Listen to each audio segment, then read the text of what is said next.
Composition. What is composition?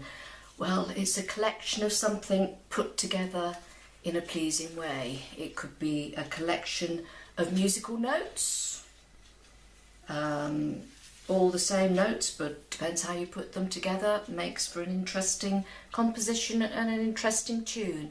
And it's the same with painting. I want to take you right back to the old masters. The classical composition is a golden triangle in a lot of the ways. You have this composition here, for example. You see how the models form this nice triangular piece, which is very pleasing to the eye. You also have, if you look at it, a similar thing here, a triangle forming that way, and then a triangle forming that way. So it's a question of getting things to look pleasing. This composition here, okay, this is a portrait and still life.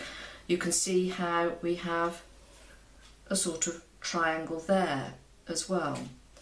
And likewise with this Vermeer, although the lady in the portrait is almost in the middle, she's set at a slight angle, and in the foreground you've got the still life, the subject of what she's dealing with.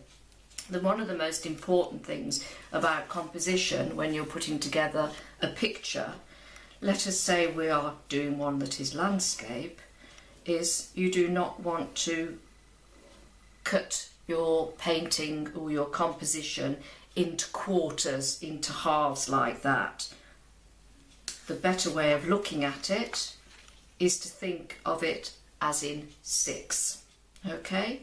Thirds, thirds, thirds. This is a better way of balancing something. So composition is a question of how you put things together. When you're looking at doing a painting, whether you're working from a still life or from a photograph, try and start with the end in mind. In other words, envisage it mounted, framed, on the wall. How will it look? You have to ask yourself, what's my motivation for painting that picture? For example, I always do a lot of little sketches, little thumbnails we call them. Say I'm working on a still life, okay, it's a vase of flowers. Well, you could have it plonk right in the middle of your portrait shape, or you could say, well, I think I'll have a bit of the vase there and then lots of flowers. So what you're effectively doing is you're zooming in with your eye to take that section, that bit there, because you might in fact saying to yourself your reason for painting this jug of flowers, this bowl of flowers, are the colours of some particular flowers.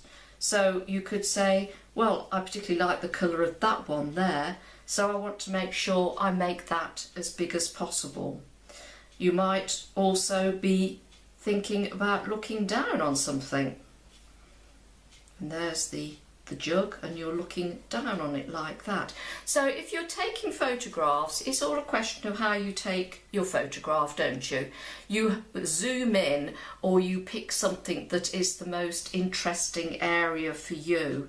So you want to think, what is my motivation for painting this picture? An example here, this is one of my other courses, it's my landscape course. Let me just zoom out so you can see a bit better. This painting here, okay, I did it for the landscape course, but my motivation for doing it was because of the big sky.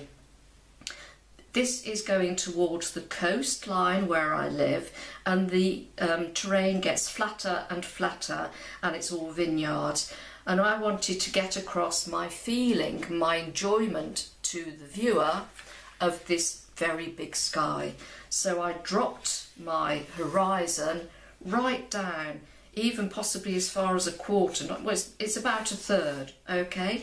So you've got to think, what's your motivation what's the most interesting aspect of the subject matter, why are you painting it, and make that part of your decisions about your composition. This one here, this one is this little Buddha.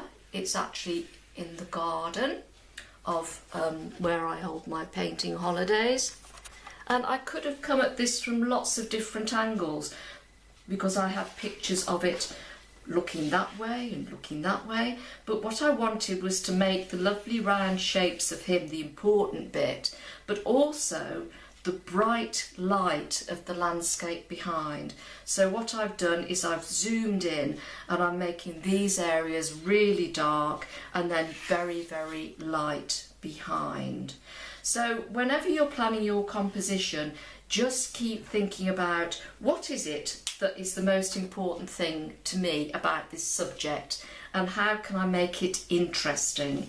And also when you're looking at your subject matter, you can sort of mark off the areas, okay? It helps you see a little bit better how you're looking at things. Take a piece of paper or a piece of mounting board, something like that, and play around with it. Play around with how you want it to look. So composition, yes, you could have something plonk in the middle. Let's go back to that little sketch here, okay? Plonk in the middle, okay, very pleasing, could be well executed, but it's not very exciting, is it? So by zooming in there, you have, you're drawing the viewer in to say, look at these colours, look at these shapes. You could also, if you're going still with the portrait, you could have it a bit off centre. Say you've got some nice shadows behind there, it's casting shadows. You could say, okay, there it is there. I'm going to take it right to the side and I might have a few dropped petals there. Maybe you want to make it landscape and you want the shadow. The shadow might be the most important thing to you. And you're going to have long shadows there. Probably too far over. We'll see. So just think about what you're doing. Start with the end in mind. And I really, really can't emphasise enough that this is probably, it's one of the most important stages. It's the first stage of your painting, the planning. It's 99% of the job. Do little sketches. Think about what you're doing. Start planning ahead. Your colours, your shapes. How is it going to look? What is going to make the subject that first engaged you enough to paint it engaging to the viewer?